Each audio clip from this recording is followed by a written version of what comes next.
नमस्कार किसान भाइयों, मैं doctor Radha Krishna easy solution पे आपका स्वागत है। आप खेती करते हैं, खेती के बोझ से दबे जा रहे हैं, आप कर्जदार हो गए हैं, आप अपनी खेतों में अपनी फसलों में आवश्यकता से अधिक मात्रा में खादों का प्रयोग कर रहे हैं, कई तरह के कीटनाशकों का प्रयोग कर रहे हैं और आप उत्तम से उत्तम किस्म के बीज लाकर परेशान हो गए हैं। ना तो आपकी उपज बढ़ रही है, ना आपकी आमदनी बढ़ रही है, बल्कि आप निरंतर कर्जदार होते जा रहे हो। तो आज हम इस संबंध में बात करेंगे, लेकिन उससे भी एक जरूरी बात है, उसकी मैं चर्चा आपसे करूंगा। फिर मैं आपकी इन समस्याओं का समाधान बताऊंगा। जब से हमारे देश में मृदा कार्ड बनने शुरू हुए, मिट्टी का परीक्षण शुरू हुआ है, सोयल कार्ड्स के माध्यम से किसान की मिट्टी के बारे में बताया जा रहा है कि उनकी खेत की मिट्टी में किस पोषक तत्व की कमी है, कितनी कमी है, उसको कैसा पूरा करें। तब से कई नई बातों का पता चला है। पहले तो यही पता चला है कि हमारी खेत की मिट्टी में वो ह्यूमस नहीं है, जीवांश में नहीं है, ऑर्गेनिक कार्बन का स्तर बहुत निम्न स्तर पर पहुंच गया है। कई क्षेत्र तो ऐसे हैं हमारे देश में या ऑर्गेनिक कार्बन का स्तर 0.2 के आसपास पहुंच गया है। कहीं कहीं तो ऑर्गेनिक कार्बन का स्तर 0 हो गया है, यानी कि वहां की मिट्टी पूरी तरह से बंजर हो गई है। इसके साथ में एक बात और पता चला है, ये पता नहीं चला, ये तो हम खुद अनुभव भी कर रहे हैं कि आज हमारे खेतों में कहीं केंचुए दिखाई नहीं देते। तीसरी चीज और भी अनुभव हम करने लगे हैं, और ये परीक्षण से भी पता चला है कि हमारे खेत की मिट्टी में अब ना तो सूक्ष्म जीवाणु बचे हैं, और बचे हैं तो बहुत कम मात्रा में, और बहुत कम मात्रा के साथ में कुछ सेलेक्टेड बचे हैं। पहले हजारों लाखों की तरह की फैमिलियां हमारे खेतों में सूक्ष्म माइक्रोब्स की होती थी, अब उनमें भी निरंतर गिरावट आती जा रही है। इन सब का परिणाम है कि हमारे खेत की मिट्टी अब उतनी उपजाऊ नहीं रही। लेकिन हाल के अध्ययनों से तो एक और अद्भुत बात का पता चला है। उसका हमारे स्वास्थ्य के साथ में, हमारी निरोगता के साथ में, फसल की उपज के साथ में, बढ़वार के साथ में सबका सीधा सीधा संबंध है। और वो अद्भुत बात है कि अब हमारे खेत की मिट्टी में बहुत सारे पोषक तत्वों की भारी कमी होती जा रही है। पोषक तत्व जो फसल को उपजाने में विशेष सहायता करते हैं, बिना उनके जो फसलों की ग्रोथ नहीं हो पाती है, ग्रोथ हो जाए तो पत्तियों का पूरी तरह से विकास नहीं हो पाता है, शाखाएं नहीं बन पाती हैं, समय के अनुसार फूल नहीं आ पाते, या फूल फसल के रूप में रूपांतरित नहीं हो पाते, फल के रूप में, बीज के रूप में बदल नहीं पाते। तो वो पोषक तत्व तुम्हारी मिट्टी के अंदर बहुत कम मात्रा में पहुंच गए हैं। अध्ययन कहते हैं कि देश के अधिकांश जिलों में, हमारे देश में 670-80 जिलों के आसपास जो जिले हैं, उनमें से अधिकांश जिले ऐसे हैं यहाँ खेत की मिट्टी में इन पोषक तत्वों की भारी कमी हुई है। ये सब पोषक तत्व कैल्शियम, फास्फोरस, हम सॉरी नाइट्रोजन नाइट्रोजन फास्फोरस और पोटासियम की बात तो हर किसान करता है। नाइट्रोजन के लिए वो यूरिया डाल देता है, फास्फोरस के लिए, नाइट्रोजन के लिए वो डीएपी का प्रयोग कर लेता है, और पोटासियम के लिए एमओपी ले आता है, सल्फर के लिए वो सल्फर के लिए, और कैल्शियम के लिए भी बहुत सारे रासायनिक खादों उनका उपयोग कर लेता है। लेकिन इनके अलावा भी हमारी फसलों को कई और पोषक तत्वों की जरूरत होती है। वैसे टोटल पोषक तत्वों की बात की जाए तो 17-18 की संख्या बन जाती है, लेकिन कुछ ऐसे महत्वपूर्ण पोषक तत्व हैं जिनके बिना हमारी उपज एकाएक घट जाती है। इसमें सबसे पहले तो कैल्शियम, सल्फर की बारी आ जाती है, फिर जिंक है, फिर मैग्नीशियम है, मैग्नीज है, कॉपर है, आयरन है, कोबाल्ट है, बोरोन, ऐसे मिला के 17 पोषक तत्व है। तो इन पोषक तत्वों की बात की जाती है तो इनकी भी बहुत तेजी से गिरावट आ रही है। इनकी इनकी मात्रा भी बहुत तेजी से गिर रही है, उसका परिणाम हम देख भी रहे हैं, हमारी उपज पर दिखाई दे रहा है। एक तरफ हम रासायनिक खादों की मात्रा बढ़ाई जा रहे हैं, उसको 2 से 3 गुना तक, 4 गुना तक ले जा रहे हैं। इसके बावजूद भी ना तो उत्पादनता बढ़ रही है, और उत्पादन के साथ में रोगों का प्रकोप भी बढ़ता जा रहा है।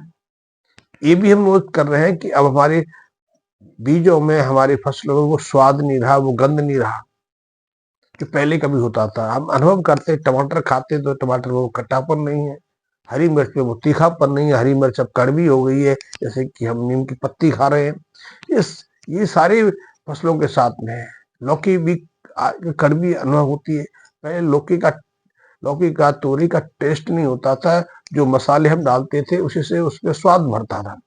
और अद्भुत स्वाद होता था, अद्भुत गंध आती थी। लेकिन अब तुरई लौकी भी कड़वी हो गई है, उनमें स्वाद नहीं रहा। अब सब्जी बनाते हैं तो वो स्वाद नहीं आता। हर फसल के साथ में ये स्थिति है, क्योंकि हमने जो फसलें ली हैं अब उनमें वो पोषक तत्व अब जमीन से ही नहीं मिलते, क्योंकि जमीन के अंदर ही नहीं है। तो जो अभी जो मृदा परीक्षण हुए हैं उससे पता चला है कि हमारे देश की अधिकांश खेतों की मिट्टी में अब सभी पोषक तत्व की भारी कमी हुई है। मैं एक आध पोषक तत्व की बात करूंगा। सबसे पहले तो मैं जिंक की बात करूंगा। जिंक एक ऐसा पोषक तत्व है जो हमारे स्वास्थ्य के लिए, हमारे विकास के लिए भी बहुत जरूरी है और पौधों के विकास के लिए भी जरूरी है। यदि खेत की मिट्टी में जिंक की कमी है तो ग्रोथ रुक जाएगी, अंकुरण कम मात्रा में होगा, पत्तियां पीली पड़ जाएंगी, पत्तियां मुरझाने लग जाएंगी, शाखाएं नहीं होंगी, ग्रोथ रुक जाएगी। गेहूं की बालियों में भी जिंक की कमी से, मिट्टी में खेत की मिट्टी में जिंक कमी है तो गेहूं की जो पत्तियां हैं वो भी पीली पड़ जाती है, पीले छाप पड़ जाते हैं, मुरझा जाती हैं। ये प्रभाव सिर्फ गेहूं की पत्ती पर नहीं, हर फसल पर दिखाई देता है।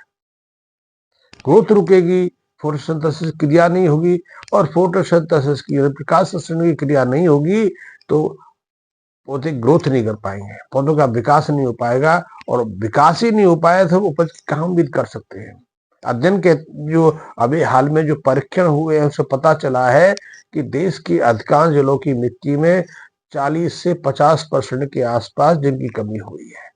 इतना ही नहीं, अभी हाल में तो एक और अद्भुत बात का पता चला है। राजस्थान में एक जिला है भरतपुर, भरतपुर के पास एक कुम्हेर सब तहसील है, वहां एक कृषि केंद्र भी है। उस कृषि केंद्र ने तो पूरे राजस्थान को डरा दिया है। उस कृषि केंद्र ने जो मृदा परीक्षण किए तो पता चला कि उसके पूरे डिस्ट्रिक्ट में, भरतपुर डिस्ट्रिक्ट की जो खेत की मिट्टी है वहां जिंक का औसत तो 70% घट गया है। हमारे शरीर में जब जिंक की कमी होती है तो हम डायबिटिक हो जाते हैं, बाल झड़ने शुरू हो जाते हैं, हमारा स्वाद बिगड़ जाता है, बार बार कई तरह के संक्रामक रोगों का शिकार होने लग जाते हैं, हमारे शरीर में घाव बन जाते, घाव ठीक नहीं होता है। ऐसे बहुत सारी समस्या हमें झेलनी पड़ती है। जिंक और शुगर की बीमारी का तो सीधा सीधा जिंक के साथ संबंध है। ठीक इसी तरह आप अनुभव करो, जो आपकी खेत की मिट्टी में 80% के आसपास, 70% के आसपास जिंक की कमी है तो वहां कौन सी फसल आप ले पाएंगे। और उसका सीधा प्रभाव है, जिस मिट्टी में जिंक की कमी है वो 40% तक पैदावार गिर जाती है। ये तो जिंक के कारण है, कुछ और कारण है तो 60% गिर गई। आपने कुछ भी प्रयास किया, कुछ ना कितना भी आपने उत्तम किस्म का बीज प्रयोग किया, आपने कितने भी खादों का प्रयोग किया, आपने कितने भी जो हार्मोनिक मेडिसिन स्टिमुलेंट है उन सब का प्रयोग किया, लेकिन उसका परिणाम क्या निकलेगा? जीरो, जैसा कि देख रहे हैं। उससे कर्जदार तो होने होने, उल्टी आपकी फसलों पर जब रोग का आक्रमण हो जाए तो जो बचा कुचा वो भी पूरा। तो भरतपुर की इस खबर ने, कुम्हेर की इस रिपोर्ट ने किसान भाइयों को सचेत कर दिया है, और इसलिए सजेस्ट भी किया है कि उस क्षेत्र के लिए भी और पूरे देश के लिए भी कि आप, यदि आपकी मिट्टी में जिंक की कमी है तो बुवाई से पहले ही आप जिंक की आपूर्ति कर दो। तो सजेस्ट भी करते हैं कि 25-30 किलो के आसपास जिंक सल्फेट लेकर, और जो आप बुवाई से पहले जो प्रिपरेशन मेथड अपनाते हैं, तैयारी करते हैं खेत की मिट्टी की, उस मिट्टी में 25 किलो के आसपास प्रति एकड़ आप जिंक सल्फेट डाल दीजिए। पहले आप डालते थे यूरिया, डीएपी, दूसरी खाद, उसके साथ में जिंक सल्फेट डाल दीजिए, मैग्नीशियम सल्फेट डाल दीजिए, इसके क्योंकि इससे कुछ तो मात्रा में जिंक की कमी पूरी हो। लेकिन अध्ययन तो ये भी कहते हैं कि इतना जिंक प्रयोग करने के बावजूद भी आपकी पैदावार में 10-12% से ज्यादा परिवर्तन नहीं आता, और ये भी 1-2 साल आएगा, आगे जाके फिर वही ढक के 3 पात आपकी पैदावार मर जाएगी। क्योंकि जिंक बहुत महत्वपूर्ण है हमारे शरीर के लिए, स्वास्थ्य के लिए महत्वपूर्ण है, और वनस्पतियों के लिए, पौधों के लिए भी आवश्यक है। यदि पौधों में जिंक की कमी है तो उनकी फोटोसिंथेसिस क्रिया प्रभावित हो जाएगी, प्रकाश संश्लेषण नहीं होगा, न्यूक्लिक एसिड नहीं बनेगा, प्रोटीन का निर्माण नहीं होगा, और पौधों के लिए एक हार्मोन्स बहुत महत्वपूर्ण है, जिसको ऑक्सीजन कहते हैं। ऑक्सीजन हार्मोन्स ग्रोथ के लिए महत्वपूर्ण है। जो जो पौधों में बढ़ोतरी होती है, बढ़वार होता है, जो शाखाएं निकलती हैं, शाखाओं में जो पत्तियां निकलती है, उन सब के लिए ये ऑक्सिन नामक हार्मोन्स बहुत महत्वपूर्ण है। और अध्ययन कहते हैं, वैज्ञानिक परीक्षण बताते हैं कि जिस मिट्टी में जिंक की कमी है या जिंक की पर्याप्त उपलब्धता वनस्पतियों को, पौधों को नहीं है जिंक की, तो उनके अंदर ये ऑक्सिन हार्मोन्स भी कम मात्रा में बनता है। इनकी उनकी सीधे सीधे जो वृद्धि है वो प्रभावित होती है। पत्तियां पीली पड़ जाती है कि फोटोसिंथेसिस क्रिया नहीं हो रही है, पौधा अपना भोजन नहीं बना पा रहे हैं, कार्बोहाइड्रेट का निर्माण नहीं कर पा रहे हैं। और जब कार्बोहाइड्रेट का निर्माण नहीं होगा तो उनके फलों में, उनके बीजों में, उनकी बाली में कहाँ से भोजन उत्पन्न होगा? तने कमजोर पड़ जाएंगे और ऐसे में कई तरह की बीमारियों का सामना भी करना पड़ेगा, क्योंकि रोग प्रतिरोधक क्षमता भी ऐसे पौधों की कमजोर होती है। तो जिंक की भारी कमी के कारण पूरे हमारे देश की जो खेती है प्रभावित हो रही है। मैंने जिंक की बात की, सभी पोषक तत्वों की कमी होती है। आयरन की कमी हो रही है, कैल्शियम की कमी हो रही है, सल्फर की कमी हो रही है, बोरॉन की कमी हो रही है। तो आप अंदाजा लगा सकते हो कि इस कमी को कैसे रोका, क्यों हो रही है, ये भी ध्यान देने वाली बात है। उसका कारण ये भी यही है कि हमने अधिक मात्रा में रासायनिक खादों का प्रयोग किया, अधिक मात्रा में नहीं किया, असंतुलित मात्रा में किया। हमने यूरिया के पीछे पड़े तो यूरिया के पीछे पड़ गए, दे बोरी के बोरी यूरिया, जैसे दिखाई दी कि फसल में वो ग्रोथ नहीं है, फसल उतनी बड़ी नहीं, ना कि हमारी पड़ोसी की बढ़ गई है, उतनी पत्तियां निकल रही, पीली पड़ गई है, झड़ रही। तो लायक हम यूरिया फिर भड़क दिया, फिर पानी दे दिया, या फिर अधिक मात्रा में डीएपी का प्रयोग कर लिया, या फिर हमने पोटाशियम का असंतुलन प्रयोग। इन तीनों के असंतुलन से भी मिट्टी के पीएच में असंतुलन पैदा हो जाता है। मिट्टी का पीएच भी बहुत महत्वपूर्ण है। मिट्टी का पीएच सामान्य न्यूट्रल नहीं है, तो आप किसी भी खाद का प्रयोग करें, किसी भी उत्तम क्वालिटी का बीज लिया है, आपको वो उत्पादकता नहीं मिल पाई। इस असंतुलन ने भी जिंक की मात्रा को प्रभावित किया है, क्योंकि इस असंतुलन से, इस पीएच की डिस्टरबेंस ने बहुत सारे पोषक तत्वों को असक्रिय बना दिया। क्योंकि जो जिंक है, आयरन है, कॉपर है, दूसरे पोषक तत्व हैं, सक्रिय अवस्था में दूसरे ऑक्साइड से या दूसरे जो रसायन हैं उनके साथ संयुक्त होकर असक्रिय बन जाते हैं, इनएक्टिव हो जाते हैं। और हम फिर इसका समाधान हम ढूंढते हैं इनऑर्गेनिक खादों से, अनऑर्गेनिक जिंक सल्फेट आदि से। तो इंक जो अनऑर्गेनिक जिंक सल्फेट आदि है, एक दो बार तो प्रभावी साबित होंगे, क्योंकि ये भी रसायन है, एक दो बार के बाद ये भी निष्क्रिय होने वाले हैं। क्योंकि जिंक सल्फेट की प्रभावशीलता को प्रभावित करते हैं सूक्ष्म जीव, तो मिट्टी में बचे ही नहीं, या थोड़े बहुत है, दो एक आध साल प्रभाव देखा जाएंगे। इसका एक कारण तो यह रहा कि असंतुलन, हमने खादों का प्रयोग किया। इसका एक दूसरा कारण भी है, हम एक फसल चक्र का पैटर्न अपनाते थे। हम एक तो एक साथ कई तरह के फसल लेते थे। गेहूं के साथ में हम कई बार दाल का प्रयोग कर, दालों का उगा लेते, मटर ले लेते, चना का प्रयोग कर लेते थे, सरसों लगा लेते थे। मक्की के साथ में भी हम मक्की के साथ में मेथी उगा लेते थे, सोयाबीन के साथ में कई तरह के प्रयोग करते थे। लेकिन अब हमने वो सब काम छोड़ दिया, हम तो एकल फसल से संयुक्त होने वाले। पंजाब में पिछले 40-50 साल में यही किया है। पंजाब की गेहूं कभी मुख्य फसल नहीं रही, लेकिन अब पंजाब की मुख्य फसल हो गई है। चावल तो पंजाब में होता ही नहीं था, चावल उधर जम्मू कश्मीर में होता था, उत्तराखंड में होता था, हिमाचल प्रदेश में होता था, लेकिन पंजाब में बहुत कम मात्रा में चावल होता था। लेकिन आज चावल भी पंजाब की मुख्य फसल बन गई है।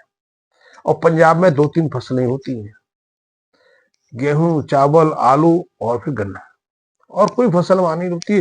दलहन लेना तो उन्होंने बंद ही कर दिया है। आलू भी अब कुछ क्षेत्रों सीमित रह गया, गन्ने की भी पैदाश कुछ क्षेत्रों तक सीमित रही है। इस एकल फसल के कारण वहां पोषक तत्वों की भारी कमी हुई है। आपने गेहूं ले लिया, चावल ले लिया, फिर आलू ले लिया, पोषक तत्व तो जो थे इन फसलों ने लिए, मिट्टी धीरे धीरे से रिक्त होती चली गई। इन फसलों इस मिट्टी में पोषक तत्वों की आपूर्ति करने के लिए और भी फसलें होती थी, जिनको हमने बिल्कुल पूरी तरह से काट दिया। तो वैसे ही फसल चक्र है, गेहूं के साथ में मेथी ले लो, गेहूं के साथ बाद में फिर मक्का ले लो, सोयाबीन ले लो, मूंग ले लो, अरहर ले लो, एक क्रम से ले लो। आप फसल चक्र के साथ में चलेंगे तो हमारी मिट्टी में किसी पोषक तत्व की कमी नहीं होती। लेकिन हमने वो डिस्टर्ब कर दिया, तो या तो हम दोबारा से आ नहीं सकते, क्योंकि आने की हिम्मत नहीं है, ना हमें कोई बताया जा रहा है। हम तो एक ही चीज को पीछे लगे हुए हैं। गेहूं ले लो, चावल ले लो, गन्ना ले लो, आलू ले लो, उसी से, और उसी के कारण हम ज्यादा मात्रा में रासायनिक खादों का प्रयोग कर रहे हैं। उत्तम से उत्तम के उसका बीज लेके आ रहे हैं।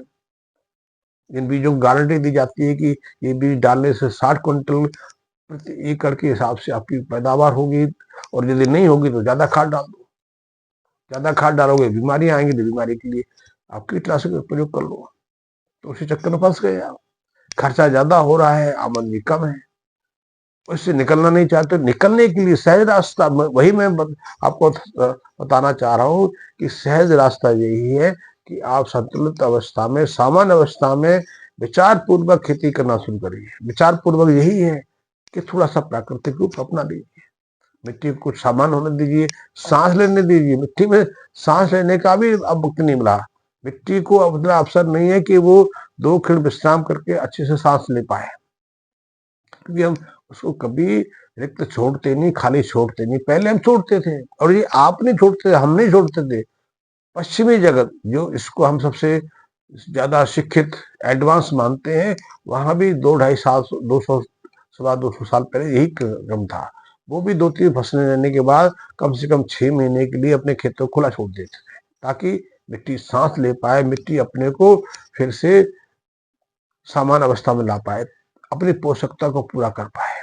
क्योंकि हमेशा एक चीज याद रखिए, क्योंकि हम अपनी तरह से खेती करते हैं और प्रकृति अपनी तरीके से कुछ खेती करती है। जो खरपतवार है, ये प्रकृति की खरपतवार है।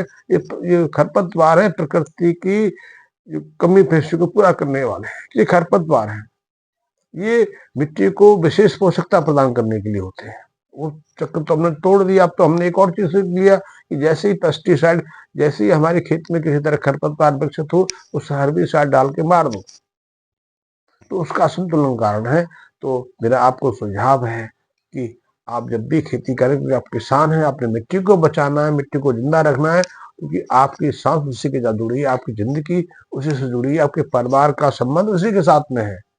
यदि आपकी मिट्टी खराब हो गई तो आप कहाँ जाएंगे, परिवार कहाँ जाएगा, आपका जीवन क्या जाएगा। हाँ, संभव है, क्योंकि आप तैयारी कर रहे हो। क्योंकि हमारे बहुत लोगों ने, किसान मित्र ने तैयारी कर ली है खेत बेच के मजदूरी करने के लिए। दिल्ली चले गए, मुंबई चले गए, अहमदाबाद चले गए, बड़े शहरों में चले गए। यहाँ अच्छे से सुकून से शुद्ध हवा का, शुद्ध जीवन का आनंद लेते थे, अब वहां घुट रहे हैं। क्योंकि जब भी आप किसी मेट्रो सिटी में जाते हो तो कई तरह की बीमारियों का शिकार हो जाते हो, कुपोषित हो जाते हो। टीबी का संक्रमण भारत में इसीलिए फैला कि एकाएक लोगों ने अपने स्वस्थ जीवन से, स्वस्थ पर पारिस्थितिक स्थितियां थी, गांव थे, खुले थे, उनसे शहरों की तरफ पलायन कर दिया। मैंने सैकड़ों ऐसे लोगों को देखा है जो गांवों में इतने बड़े बड़े मकान, जिनके घरों के अंदर उनकी रसोई का स्थल इतना होता था, जितना स्थल तो अब वो बड़े शहरों में जाके पूरे परिवार के साथ एक मकान में रह रहे हैं। उसी में श्वास ले रहे हैं, उसी में रोटी बना रहे हैं, उसी में सो रहे हैं, उसी में उनका सामान भरा पड़ा है। तो ऐसे में आप समान तरीके से सोचिए कि आपको श्वास लेने के लिए पर्याप्त जगह की जरूरत है, स्वस्थ जगह की जरूरत है, तो आपको खेत की जरूरत है। आप फिर लौटिए, समान तरीके से करिए। और मैं तो कहता हूँ कि समान तरीका यही है, खेत को खुला रखिए, खेत में गोबर की खाद का प्रयोग करिए, फसल अवशेष को उसमें मिलने दीजिए, क्योंकि फसल अवशेष से बहुत सारे पोषक तत्व, और जो जो प्राकृतिक रूप से खरपतवार पैदा होते हैं, तो ये फसल चक्र का प्रभाव है।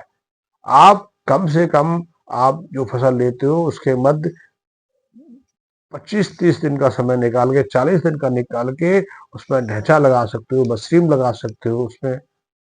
क्योंकि ढैंचा, बसरीम, या फिर और कुछ नहीं हो तो तिलहन, तो दालों का उपज तो ले सकते हो, तिलहन का प्रयोग तो कर ही सकते हो। तिलहन और दाल उस संतुलन को, उस कमी को पूरा करने, क्योंकि ये है कि कई तरह के पोषक तत्व, मेथी है, मटर है, मूंग है, अरहर है, कई पोषक तत्वों की आपूर्ति करता है। यदि आपकी मिट्टी में जिंक की कमी है, आप मेथी लगाइए। मेथी की एक फसल आपके खेत को 5 फसलों की जिंक दे जाएगी। मक्की के साथ आप मक्की के साथ मेथी का प्रयोग कर लीजिए, सोयाबीन के साथ मूंग का प्रयोग कर लीजिए, मटर का प्रयोग कर लीजिए। मटर के माध्यम से, चने के माध्यम से भी आप खेत के कई पोषक तत्वों की आपूर्ति कर लेंगे। मैं इस विचार में इस विषय पर विस्तार से मैं अगली वीडियो में बात करूंगा, क्योंकि ज्यादा चर्चा हो जाती है, लंबा वीडियो हो जाता है, बोरियत हो जाता है। लेकिन मैं आपसे एक रिक्वेस्ट करूंगा कि यदि अभी तक आपने मेरे चैनल को सब्सक्राइब नहीं किया है तो सब्सक्राइब भी कर लीजिए, बेल आइकन को प्रेस कर लीजिए। और आपके मन में कोई जिज्ञासा है, कोई प्रश्न है, पूछना चाहते हो तो निसंकोच आप मेरे मैसेज बॉक्स में कमेंट्स करिए। मैं आपकी हर समस्या का समाधान करने की कोशिश करूंगा। धन्यवाद मित्रों।